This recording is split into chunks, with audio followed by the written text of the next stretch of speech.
നമ്മൾ അഷ്ടമുടിക്കായലിലെ ഈ പുള്ളിമൂട്ടിൽ കടവ് അല്ലേ, പുള്ളിമൂട്ടിൽ കടവിൽ നിന്ന് നമ്മൾ ഇവിടെ സ്ഥിതി ചെയ്യുന്ന ഒരു തുരുത്തിലേക്ക് പോവുകയാണ്.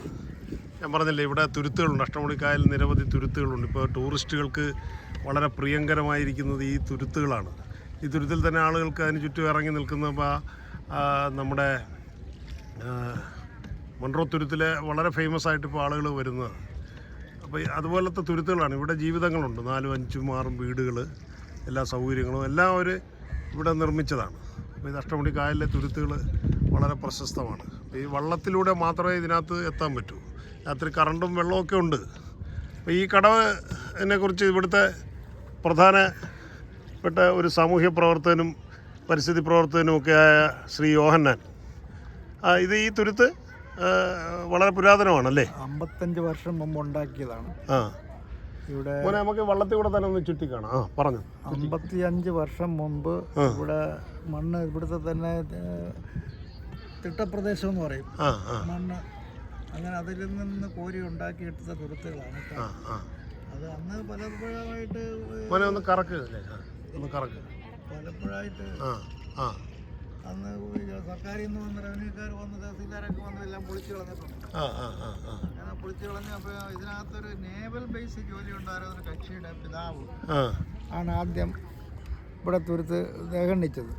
അപ്പോൾ എങ്ങനെ തുരുത്തുണ്ടായ മണ്ണ് വീണാണോ? മണ്ണ് വീണ നേരത്തെ കിടക്കുന്ന മണ്ണ്, അതായത് താഴ്ന്ന മൺതിട്ടകൾ ഫോം ചെയ്തിട്ടുണ്ട്. ആ മൺതിട്ടകൾ ഫോം ചെയ്ത് കിടക്കുന്നത് കണ്ട് ആൾക്കാരെ ഓരോരുത്തരെ വെച്ച് മണ്ണ് കുത്തിയിട്ട് അത് നികത്തിയെടുത്തതാണിത്. 55 വർഷം മുമ്പുണ്ടാക്കിയതാണ്. പിന്നീട് അന്ന് കുറച്ചധികം വീടുകളൊക്കെ പിന്നീട് ഉണ്ടായി. പക്ഷേ ഇപ്പോൾ ഒരു 10-15 വീടുകളായിട്ട് ശേഷിച്ചിരിക്കുകയാണ്. അന്ന് 19 വീട് കൂടുതൽ ഉണ്ടായിരുന്നു ആ കാലഘട്ടത്തിലല്ല. ഈ കാലഘട്ടമായപ്പോഴത്തേക്ക് ആൾക്കാരെല്ലാം ഇപ്പോൾ പാലം, തിളവാരം പള്ളിക്കൂടി പാലം വന്നു കഴിഞ്ഞപ്പോഴത്തേക്ക് പിന്നെ ഇത് ഇവിടെ ആൾക്കാരെല്ലാം കരയിലോട്ടൊക്കെ പോയി താമസമൊക്കെ മാറി.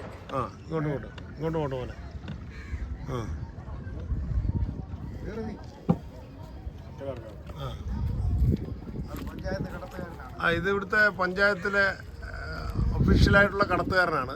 പേരെന്താ? എൻ്റെ പേര് തോമസ്. ഇവിടെ എത്ര വീടുകളുണ്ട് ഈ തുരുത്തിൽ? 22 വീടുകളുണ്ട്. അപ്പോൾ നിങ്ങൾക്ക് കറണ്ടും വെള്ളമൊക്കെ ഉണ്ടോ? അപ്പോൾ നിങ്ങൾക്ക് ജീവിത സന്തോഷമാണോ? കാറ്റും പക്ഷികളെയൊക്കെ കാണാൻ പറ്റും ഇവിടെ രാവിലെ പ്രഭാതമൊക്കെ? എങ്ങനെ? നല്ല ഫ്രഷ് ആയിട്ടുള്ള. ഈ ഇപ്പുറത്ത് ഇവിടെ കാണുന്ന എന്താ ഇത്? ഇതിൽ അകത്തോട്ടുണ്ടല്ലേ? നമുക്ക് ഈ തുരുത്തൊന്ന് ചുറ്റി കാണാം. അതായത് ഇത് കണ്ടോ, ഇതിവിടെ ഇതെന്താണ് ഇത് വളർത്തുന്നത് നിങ്ങൾ? ചെറിയ മീനിട്ട് വളർത്തുന്നത്. എന്ത് മീനാ? മുരിങ്ങയുണ്ടല്ലേ? ഓയിസ്റ്റർ. അഷ്ടമുടിക്കായലിലെ മുരിങ്ങ എന്ന് പറഞ്ഞാൽ വളരെ പ്രശസ്തമാണ്. ഇവിടെ മമ്മൂട്ടി ഷൂട്ടിങ്ങിന് വന്ന സമയത്ത് അദ്ദേഹത്തിന് ഞാൻ തന്നെ മുരിങ്ങ ഭയങ്കര ഇഷ്ടമായിരുന്നു, കൊണ്ടുവന്ന് കൊടുത്തിരുന്നു. അദ്ദേഹത്തിന് വളരെ അല്ലേ? പക്ഷെ ഈ കായലിൽ ഇറങ്ങിയപ്പോൾ തന്നെ വായിൽ ഉപ്പ് വെള്ളം ചവച്ച് പുള്ളിയുടെ. അപ്പോൾ പുള്ളിക്കാരൻ എൻ്റെ അടുത്ത് ചോദിച്ചു, ഞാൻ അടുത്ത് നിൽക്കുമായിരുന്നു, എൻ്റെ അടുത്ത് ചോദിച്ച് ഷായി സാറാ, ഷാജൻകരൻ, ഏത് സിനിമയായിരുന്നു? കുട്ടിസ്രാങ്ക്. അപ്പോൾ അവൻ ചോദിച്ച് ഇവിടെ ഇതിൽ സാധനം കിട്ടുമല്ലോ, ഇങ്ങനെ മുരിങ്ങ ഇറച്ചി ഓയിസ്റ്റർ കിട്ടുമെന്ന് ചോദിച്ചു. ഞാൻ പറയും കിട്ടുമെന്ന് പറഞ്ഞു. അപ്പോൾ സംഘടിപ്പിക്കാമെന്ന് ചോദിച്ചു. ഞാൻ സംഘടിപ്പിക്കാം. ഉടനെ തന്നെ സെറ്റിലെ വണ്ടി എന്നെ തന്നു. ഞാൻ പോയി കൊണ്ടുവന്ന് സാധനം മേടിച്ചു. 2 ചാക്ക് നിറയും, പിന്നെ മീറ്റായിട്ടും പോയി വാങ്ങി കൊണ്ടുവന്ന് കൊടുത്തായിരുന്നു. അദ്ദേഹത്തിന് ഭയങ്കര ഇഷ്ടമായി. പുള്ളി കാരവനകത്തിരിക്കുകയായിരുന്നു, ഞാൻ കാരവനകത്ത് കയറി മീറ്റ് കാണിച്ചു കൊടുത്തു. അഷ്ടമുടിക്കായലിലെ ഓയിസ്റ്റർ ആയാലും കക്കയായാലും വളരെ പേറ്റന്റ് അല്ലേ? പേറ്റന്റ് ഉള്ളതല്ലേ അതിന്? അപ്പോൾ ഇത് കണ്ടൽ സമൃദ്ധമാണ് ഇവിടെ. കണ്ടൽ ഇതാ കണ്ടില്ലേ? കണ്ടൽ ചുറ്റപ്പെട്ട് കിടക്കുന്നതാണ്. പിന്നെ ഇവിടുത്തെ ജീവിതങ്ങൾ ചെറിയ വീടുകളാണ്. ഇപ്പോൾ ഒരു മട്ടുപ്പാവ് വീടുകളും കാര്യങ്ങളൊക്കെ ഉണ്ട്. ചിലർക്കൊക്കെ ഇവിടുന്ന് രക്ഷപ്പെട്ട് അക്കരയ്ക്ക് പോകണമെന്നുള്ള ആഗ്രഹമാണ്. നമുക്ക് തോന്നും നമുക്ക് ഈ തുരുത്തിൽ വന്ന് താമസിച്ചാൽ നല്ല സുഖമാണല്ലോ. പക്ഷെ ഇവിടെ ഉള്ളവർക്ക് ഇവിടുന്ന് രക്ഷപ്പെട്ട് പോകണമെന്നുള്ള ആഗ്രഹമുള്ളവരുണ്ടെന്നാണ്.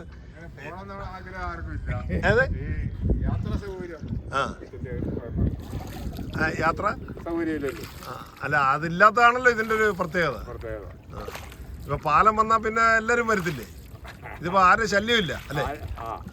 ഇനിയിപ്പോൾ ഒരു പ്രോജക്റ്റ് ഞാൻ നേരത്തെ അൽഫോൺസ് കണ്ണന്താനം ഈ നാട്ടുകാരനാണല്ലോ. അല്ല, അൽഫോൺസ് കണ്ണന്താനം മന്ത്രിയായല്ലോ. മന്ത്രിയായ സമയത്ത് പുള്ളിക്കാരൻ വലിയ കാര്യത്തെ പറഞ്ഞ ഇത് നോക്കൂ. ഇതൊന്ന് മനോഹരമായ ഇതിൻ്റെ എതിർവശമാണ്. അഷ്ടമുടി കായലിലേക്ക് ഉള്ളിലേക്ക് നിൽക്കുന്ന വശമാണ്. എല്ലാ വീടുകൾക്കും എല്ലാവർക്കും ഓരോ വള്ളമുണ്ട്. അവർക്ക് ഓരോ മത്സ്യം വളർത്തുന്ന കുളങ്ങളുണ്ട്. ആ കണ്ടൽ നിറഞ്ഞ് കണ്ടൽ അല്ലേ, കണ്ടൽക്കാടുകളുടെ ഒരു ഫലഭൂയിഷ്ടമായ കണ്ടൽ യഥാർത്ഥത്തിൽ. ഇത് നമ്മൾ സംരക്ഷിക്കുകയും ഇത് ഇതിൻ്റെ ഒരു മനോഹാരിത. ഇതിവിടെ ഒരാൾ വീട്ടിൽ നിന്ന് വൈകിട്ട് ചായ കുടിക്കാൻ പുറത്തേക്ക് സിറ്റിയിലേക്ക് പോവുകയാണ്. അത് സ്വന്തം വള്ളത്തിൽ അങ്ങനെ പോയിക്കൊണ്ടിരിക്കുന്നത്. ഇത് അവരുടെ ഒരു വീടാണ്. അപ്പോൾ അവരുടെ വള്ളം, സ്ത്രീകളൊക്കെ വള്ളം തുഴയും അല്ലേ? കുട്ടികളും എല്ലാം പ്രാക്ടീസ് ചെയ്തിട്ടുണ്ട്. ഇത് അവരുടെ വള്ളം അവിടെ അവരുടെ കടവിൽ കയറ്റി വെച്ചിരിക്കുകയാണ്. ഈ കണ്ടലിനകത്ത് ഞണ്ടുണ്ടോ? ഇരിക്കും. ഇവിടെ അങ്ങനെ തണുപ്പ് അന്തരീക്ഷമൊക്കെ എങ്ങനെ? അല്ല, തണുപ്പ് അങ്ങനെ കാറ്റ്? തണുപ്പ് ചില സമയത്തുള്ള ചില കാറ്റടിക്കുമ്പോൾ തണുക്കും. അത് ഈ തെക്ക് തിരിഞ്ഞ് നിൽക്കുമ്പോൾ. അത് ഏത് മാസമാ? ഈ മാസം ഇതുണ്ടായിരുന്നു. തെക്കുന്നേ കാറ്റടിച്ച വാടക്കാറ്റടിച്ചാല്. ഇതൊരു വീടാണ് കണ്ട. അതെ, കണ്ടൽ ചുറ്റപ്പെട്ട് ഇതാണ് അവരുടെ ഒരു വീടെന്ന് പറയുന്നത്. ചെറിയ വീടാണ്, 2 മുറിയും ഒക്കെ ഉള്ള ചെറിയ വീടും. എല്ലാ സൗകര്യവും ഉണ്ട് അവിടെ. സൗകര്യങ്ങൾക്കൊന്നും കുറവില്ല. ചെറിയ വീടാണെങ്കിൽ അല്ല. ഇതൊരു കൈവഴിയാണ്. ഇതൊരു തുരുത്ത് അല്ലേ? ഒരു തുരുത്ത് തന്നെ അല്ലേ? ഒരു തുരുത്ത് തന്നെ പല ഭാഗങ്ങളായിട്ട്. ഇത് വിശാലമായിട്ട് കുറേ ഏരിയ കിടപ്പുണ്ട്. ഈ തുരുത്തിനകത്ത് എത്ര വീടുണ്ട്? 22 വീടുകളുണ്ട്. വിശാലമായിട്ട് കുറേ സ്ഥലം കിടക്കുന്നില്ല. ആ സ്ഥലം നമ്മുടെ പറഞ്ഞായിരുന്നല്ല. ഇത് ഇവിടെ ചില സ്ഥലങ്ങൾ ഫ്രീ ആയിട്ട് കിടപ്പുണ്ട്. അപ്പോൾ ടൂറിസ്റ്റുകൾക്ക് വന്നാൽ ഇവിടെ താമസിക്കാം. ഇവിടെ ഹോം സ്റ്റേകളില്ലെങ്കിൽ ഇവരുമായിട്ട് സഹകരിച്ചൊക്കെ താമസിക്കാനും ഒക്കെ ഉള്ള സംവിധാനം ഉണ്ടാവും. അപ്പോൾ അങ്ങനെ ടൂറിസത്തിൻ്റെ വലിയൊരു സാധ്യത ഇവിടെ തുറക്കുന്നുണ്ട്. ഇതിന് ചുറ്റാകെ തന്നെ ഇങ്ങനെ സഞ്ചരിച്ചാൽ തന്നെ മനോഹരമല്ലേ? ഇത് സാമ്പ്രാണിക്കോടിയുടെ അപ്പുറമാണിത്. ഇവിടെ ഇറങ്ങി നിൽക്കാൻ പറ്റും.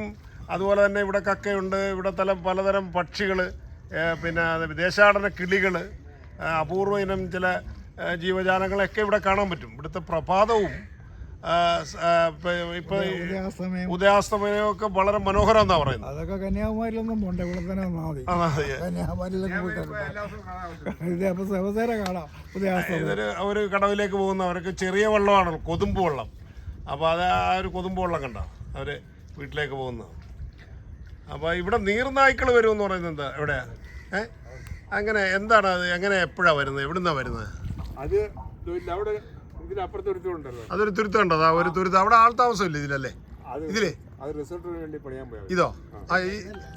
അല്ല, ഈ കാണുന്നത് ഇതില്ല. ഇതൊരു തുരുത്തായി. അത് ആരുമില്ല. വേണമെങ്കിൽ നമുക്കൊരു വീട് അവിടെ വെക്കാം അല്ലേ? നീർനായുണ്ട്. അല്ല, ഇത് ആരും ഇല്ലാത്ത സ്ഥലത്ത് വേണമെങ്കിൽ നമുക്കൊരു വീട് വെച്ചൂടെ? അതാ കണ്ടില്ലേ? ആ തുരുത്ത് കഴിഞ്ഞു. ഇത്രയേ ഉള്ളൂ ഇവിടുത്തെ തുരുത്ത്. അപ്പുറത്തോട്ട് തുരുത്തുകളാണ് കാണുന്നത്.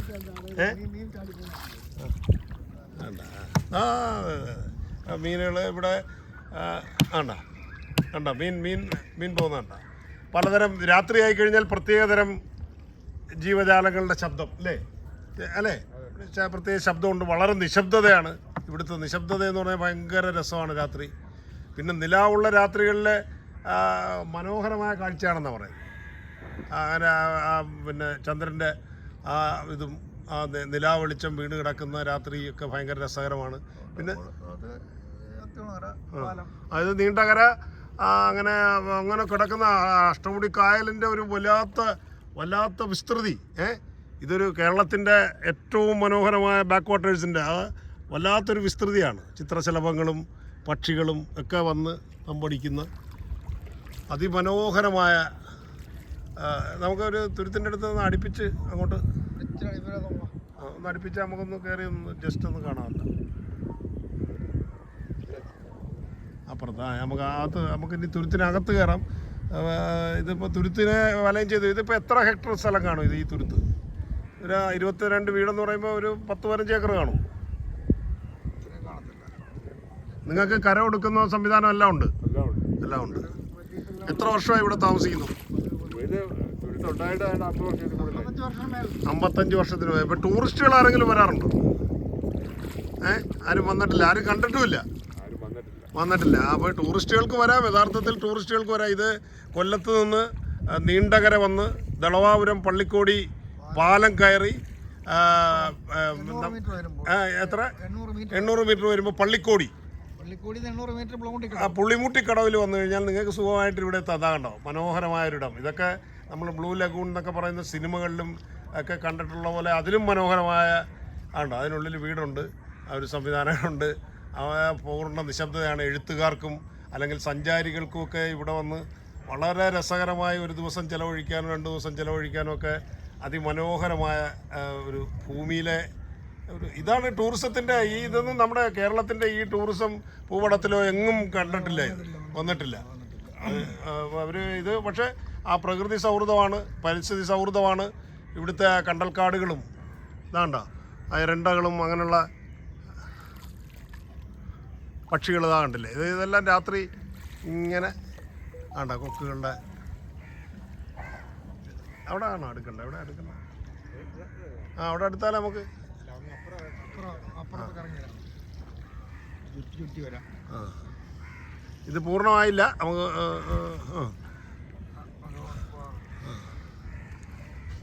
അപ്പോൾ ഈ പിന്നെ ഇതിങ്ങനെ ഈ മരങ്ങളിങ്ങനെ ഇത്ര ഇടതൂർന്ന് നിൽക്കുകയാണല്ലോ.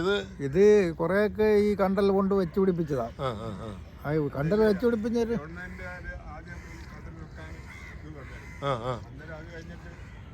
പിന്നെ ഇതിന്റെ കാ തന്നെ വീണ് കിളിക്കും.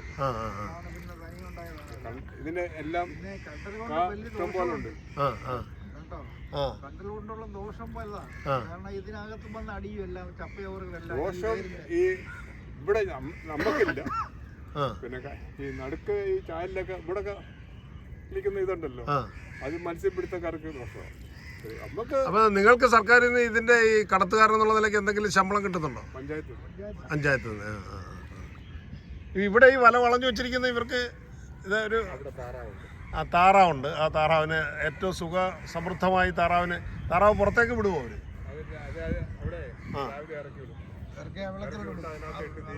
പലതരം കൊക്കുകളാണ്, ചുണ്ട് നീണ്ടത്. ഇതിന് ഇവിടെ വരുന്ന പ്രത്യേകതരം കിളികളൊക്കെ വരാറുണ്ടോ? കണ്ടിട്ടുണ്ടോ? എങ്ങനത്തെ ഉണ്ടല്ലേ? മയിലൊക്കെ ഇവിടെ സ്ഥിരതാമസമാക്കിയിരിക്കുകയാണ്. അപ്പോൾ അതുപോലെ ദേശാടന കിളികൾ വരും അല്ലേ, സീസണലായിട്ട്. മത്സ്യങ്ങള്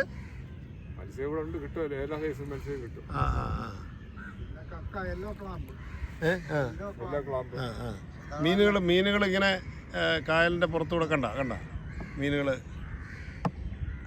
ഇവിടെയൊക്കെ ഇറങ്ങി നിൽക്കാം. കൊക്കുകളാണ് പിന്നെ മീൻ. അതാണ് ഇതിൻ്റെ ഒരു പ്രത്യേകത. ഇവിടുത്തെ ഓളപ്പരപ്പിലൂടെ മീനുകൾ സഞ്ചരിക്കുകയാണ്. കണ്ട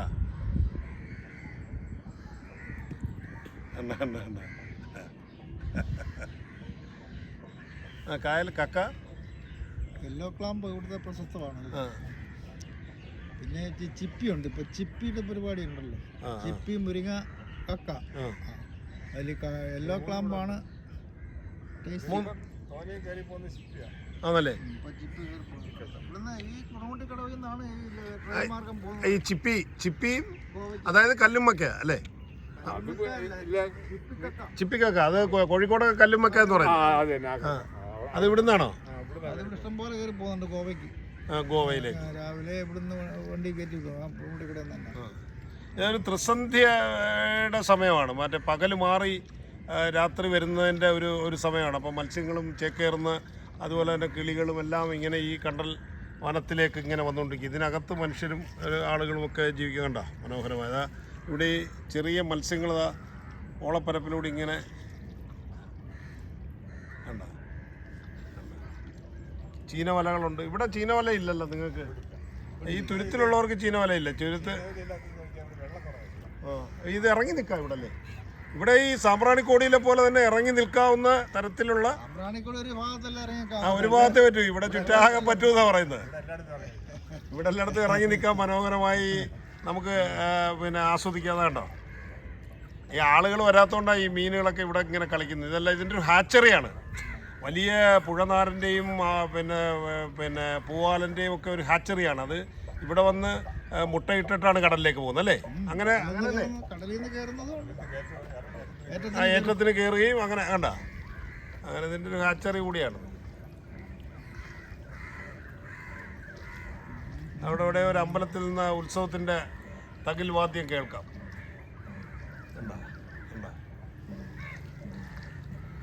ഇതാണ് കൊല്ലം അഷ്ടമുടിക്കായലിലെ തെക്കുംഭാഗം, ഈ സെന്റ് സെബാസ്റ്റ്യൻ ഐലൻഡ് എന്നാണ് ഇതിൻ്റെ പേര്. ഇത് പള്ളിക്കോടിയാ അല്ലേ? പുളിമൂട്ടിക്കടവ്. ഇത് ഏത് മുടിയാ ഇത്? അഷ്ടമുടിയുടെ ഏത് മുടിയാ ഇത്? ചവറ കായലുമായിട്ട് വന്ന ചവറ തെക്കുംഭാഗം. ഇവിടെ പ്രശസ്തരായ മറ്റേ ഭയങ്കര സാഹിത്യകാരന്മാരല്ലേ? മഹാകവി അഴകത്ത് പത്മനാഭക്കുറുപ്പിന്റെ ജന്മദേശമാണിത്. അഴകത്ത് പത്മനാഭക്കുറുപ്പ്. അതുപോലെ തന്നെ നിങ്ങളുടെ പിതാവ് ഇവിടുത്തെ പഞ്ചായത്ത് പ്രസിഡന്റ് ആയിരുന്നു, വി വി ശൗര്യാർ. ശൗര്യാർ സാറിന്റെ മകനാണ് അദ്ദേഹം. ആദ്യത്തെ പഞ്ചായത്തിലെ രണ്ടാമത്തെ പ്രസിഡന്റാണ്. തെക്കുംഭാഗം പഞ്ചായത്തിലെ പ്രസിഡന്റായിട്ടിരുന്നിട്ടുള്ള ശൗര്യാർ സാറിന്റെ മകനാണ്. അപ്പോൾ അഴകത്ത് പത്മനാഭക്കുറുപ്പ് അല്ലേ? പ്രശസ്തനായ മഹാകവി. രാമേന്ദ്രലാസം എന്ന മഹാകാവ്യം രചിച്ച ആളാണ്.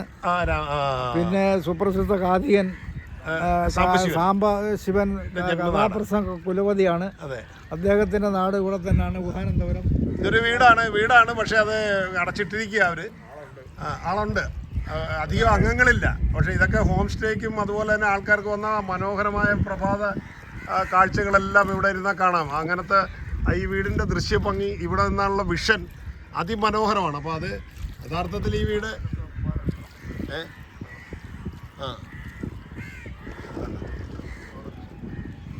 ഉറച്ച് നമ്മുടെ വള്ളം ഉറച്ച് കണ്ട. ഇവിടെ മണ്ണ മനസ്സിലായ വള്ളം ഉറച്ച്. മുരിങ്ങ വളർന്നു കിടപ്പുണ്ടല്ലേ? മുരിങ്ങ എന്ന് പറയുന്നത് ഇവിടെ നല്ലപോലെ സമൃദ്ധമായിട്ട് വളരുന്നുണ്ട്, നമ്മൾ കൃഷി ചെയ്യുന്നതിന് പുറമെ. അപ്പോൾ അതാണ് ഇതിൻ്റെ ഒരു ദൃശ്യം, മനസ്സിലായ? ഇതൊരു വീടാണ്. അതുപോലെ അതിന് തൊട്ട് വീടുണ്ട്, ഇവിടെ കറണ്ടുണ്ട്, കാര്യങ്ങളെല്ലാം ഉണ്ട്. ഓക്കെ, നമുക്കിനി അകത്തെ ഭാഗങ്ങളൊക്കെ പറ്റുമെങ്കിലും ഒന്ന് കാണാം.